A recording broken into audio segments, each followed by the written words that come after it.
Сәлем қымбатты достар, әсіресе 8-ші кластың оқушылары. Қазір біз сіздермен иррационалдан, бөлшектің бөліміндегі иррационалдықтан құтылу жайында біраз есептер шығарып көреміз. Тез айтуға тырысамын. Ең бірінші, бөлімдегі иррационалдықтан құтылу үшін біз осы өрнекті бірінші өзін жазамыз да, алымда бөлімде мына бірінші жағдайда түбірасты 3-ке көбейтемін. Мұның идеясы неде? Идеясы аз түбірастына түбірасты 3-ті көбейтсем, 2 көбейтілген 2 түбірасты 3-ті бір-біріне көбейтсем, одан 3 шығады. Үстінде 3 түбірасты 3 қалады. Демек, мына 3 пен мына 3 қысқарады, сол кезде түбірасты 3 бөлінген 2 шығады. Демек, біздегі бөлімдегі иррационалдықтан құтылдық па? Құтылдық. Не біздің басты мақсатымыз осы. Екінші есепте. Мына сәл өзгешерек. Бұл жағдайларда есепте мына бөлшектің бөліміндегі өрнектің түйіндесіне көбейтіп және бөл дейді. Міне. Дұрыс жазылмай кетті. Өйтіп өлшесек. Міне. Яғни бұның түйіндесі дәл осы өрнек тек қана қарама қарсы таңбамен алынған жағдайы. Енді неге бұған көбейтеміз деген сұрақ туындайды көп балаларда. Себебі біз мына а квадрат минус б квадрат деген формуланы білеміз ғой. Бұл а минус б, а плюс б болады. Сол кезде түбірасында а-ның квадратын минус түбірасында б-ның квадратын шығаратын болсақ, бұдан а минус б шығады. Мына формула бойынша. Солай емес пе? Немесе бұны түбірасты а минус б, түбірасты а плюс б деп көбейткіштерді жіктеп жазуға болады. Міне, солай істедік бөлімінде. Мына өрнек шығатындай. Соңында бізде мынадай өрнек шығу керек. Демек, бөлімін мына ережеге салатын болсақ, 5 азайтылған 3 шығады бөлімінде, алымында 2 көбейтілген түбірасты 5 қосылған түбірасты 3. Сонымен мына екеуі бірігіп 2-ні береді. 2 мен 2 қысқарса, түбірасты 5 қосылған түбірасты 3. Бөлімдегі иррационалдықтан құтылдық па? Құтылдық. Болды, кеттік ары қарай. Екінші, мынаны өздеріңіз шығарасыздар. Мынаны қазір мен көрсетейін. Ең бірінші, біздің мақсат бөлшектің бөлімдегі иррационалдықтан құтылу. Бөлшектің бөлімдегі иррационалдықтан құтылу. Сондықтан да біз осының түйіндесіне көбейтіп бөлейік. 3 минус түбірасты а. 3 минус түбірасты а берілген бөлшектің бөлімдегі өрнектің түйіндесі.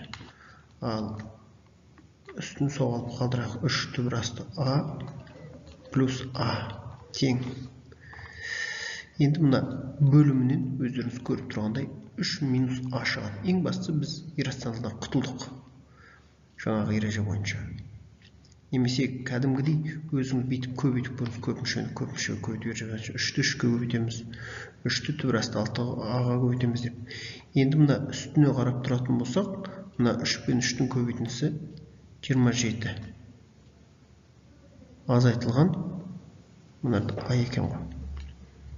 27 азайтылған түбірасында а-ның куб екен. Мұны басқаша айтқан кезде бұны әдемілеп жазамыз десек, 3-тің кубы минус түбірасты а-ның кубы деп бұлай жазуға болады. 3 минус а. Міне, мынаны өздеріңіз шығарасыздар. Кеттік ары қарай. Енді мына есепте. Бұл есепте де ешқандай қиындық жоқ. Түйіндесіне көбейтеміз. 2 түбірасты 3 минус түбірасты 2-ні көбейтеміз. 2 түбірасты 3 плюс түбірасты 2-ге. Үстіне астында көбейткеннен кейін үстінде көбейтеміз. Себебі біздің мақсат тең-бе-тең түрлендіру ғой. Сол кезде тең-бе-тең түрлендірсек, өз міндетті жазуымыз керек. Енді бөлімінде бағанағы формула бойынша 2 түбірасты 3-тің квадраты минус түбірасты 2-ның квадраты шығады. А бөлімде 2 түбірасты 3 плюс түбірасты 2 алымында қалады. Бөлімін есептейтін болсақ, 2 түбір асты 3-дің квадраты мынау 4, 4 3 көсі 12, азайтылған 2, ал үстінде 2 түбір асты 3 плюс түбір асты 2.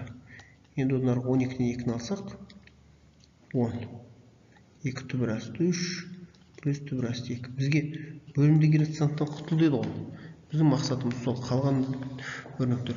Мынау сәл өзгешерек. Бұл жерде 2 қосылғыш емес, бір түбірдің астында тұр. Сондықтан бұл түкте де қиын емес.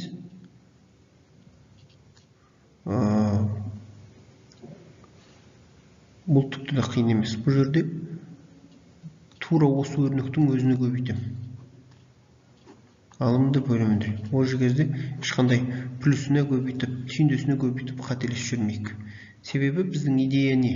А минус Б-ның квадратынан түбірден шығады, 3 түбір асты А минус Б. Демек, мынадан А минус Б шығады, үстінде 3 түбір астында А минус Б. Келесі. Екі есепті қателестіріп алып жүрмеңіздер. Мынарда түбірлер бөлек тұр, мына жақта бір түбірдің астында тұр. Енді мына есеп сәл өзгешелік. Мынаны өздеріңіз шығарып көресіздер. Мен қазір мынаны түсіндіріп тырысайын. Енді бұл жерде 1 плюс түбір асты 3 өрнек тұр. Сондықтан бұның бірден түйіндесін табу біраз ойлануды талап етеді. Бірақ дегенмен де біз былай ойлауымыз болады. Мынау А өрнегі, мынау минус. Демек 1 плюс түбір асты 2-ні бүйтіп жазып, осының түйіндесі деп қарастырсақ болады міне былай. Демек 1 плюс түбір асты 2 плюс түбір асты 5 тең. Енді жаңағы формула бойынша 1 плюс түбір асты 2-ның квадраты азайтылған түбір асты 5-дің квадраты болады. Үстінде 1 плюс түбір асты 2 плюс түбір асты 5 тең. Мынаны есептейтін болсақ, үстінде 1 плюс 2 еселенген бірінші көбейту екінші плюс екіншінің квадраты. Екіншінің квадраты бұдан 2 шығады. Азайтылған мынадан 5 шығады. 1 плюс түбір асты 2 плюс түбір асты 5 үстінде тұра берсін. Тең бөлімінде 1-ге 2-ні қоссақ 3, 3-ге минус 5-ті біріктірсек 2 түбір асты 2 азайтылған 2 болды, минус 2 болды. Мынау бірігіп минус 2-ні береді. Сол емес пе? Мына жерде 1 плюс түбір асты 2 плюс түбір асты 5. Біз әлі бөлімдегі иррационалдықтан құтылған жоқпыз.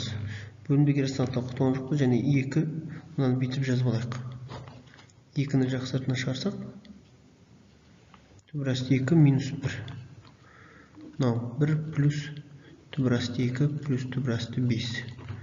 Енді тағы да түйіндесіне өтеді. Бұндай жағдайда 2 рет түйіндеске көбейтуге тура келеді. Асты 1 жағына бір екен. Тең. Енді мына бөлімінен иррационал емес, жайсан шығады. Міне, мынадан 2 көбейтілген, мынау түбір асты 2-ның квадраты минус 1-дің квадраты. 2-ден 2 шығады, 1-ден 1 шығады. Бұл жерде 1 шығады екен міне. 1 шығады, ал үсті осы қалпында қала берсін. Түбір асты 2 плюс 1, мынарда 1 қосылған түбір асты 2 қосылған түбір асты 5.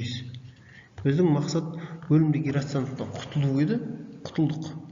Енді үстін ашып, жинақтап, жақсылап, әдемілеп жазам десеңіз, тағы өз еріктеріңіз. Бірақ ең негізгі мақсаттан орындалды ғой, бөлімдегі иррационалдықтан құтылдық. Енді мына жерде, бұл жерде де бір керемет есеп тұр, ықшамда дейді. Енді ықшамдаған кезде бір нәрсені біз бірден көруіміз керек, көре алуымыз керек. Түбір асты 3 минус түбір асты 2. Бізде мынадай нәрсе бар. Түбір асты А көбейту түбір асты А, ол А-ны береді. Ендеше мына жерде мынау 3 деген санды қысқасы бүйтуімізге болады. Түбір асты 3-ті, түбір асты 3 және түбір асты 2-ні жақшаның алдына шығарсақ ортақ көбейтші ретінде. Сол кезде мынада түбір асты 3 минус түбір асты 2 қалады. солай емес пе? Түбір асты 3 мен түбір асты 2-ні шығарып жібердім. Түбір асты 2, түбір асты 2-ні бөлсем 2 болады. Міне. Сол кезде қосылған түбір асты 6-сы бар және. Қосылған 6 бөліктірген. Плюс түбір асты 6. Тең. Енді қарап тұрсаңыз, мына өрнек пен өрнек бірдей, сондықтан қысқарады. Сол кезде мына түбір асты 6 болады. Мына түбір асты 3 пен түбір асты 2 бір қосылып түбір асты 6. Тең. Түбір астындағы 2 түбір асты 6 болады екен. Түбір астындағы 2 түбір асты 6. Енді бұл жерде ықшамда дейді. Біз неғұрлым бір түбірдің астына алуға тырысамыз. Мына түбір астындағы 2-ні мына 6-ның түбір астына кіргіземіз қасына. Сол кезде ол болады 24. Енді 2 түбірді бір түбір жазғанда мына жердегі 2 сандар бір-біріне көбейтіледі. Бұл 4 дәрежелі түбір астында 24 болады. Міне осылай. Дәл осы темппен мынаны шығарып шығуға болады. Бұл жердегі айырмашылық. Нарда минус 35 тұр. Бұл жерде алынып алып кетіп 0 шығады ғой деп менің болжамым. Дәл осы темппен келесі есептерді өздеріңіз шығарып көріңіздер. Біз мына жердегі біреуін көрсетіп көрейік. Міне. Мысалға үстінде түбір асты А-ны жақсыртына шығарсақ, түбір асты Б минус түбір асты С қалады. Бөлімінде 5 деген ортақ көпшікті жақсыртына шығарсақ, түбір асты Б минус түбір асты С қалады. Енді көбічке келсе, біз қысқартуымызға болады. Мына мен мына қысқарады. Сөз түбір асты А бөлінген 5 шықты. Бөлшек қысқарттық. Міне. Жақсы құрметті оқушылар, сау болып тұрыңыздар.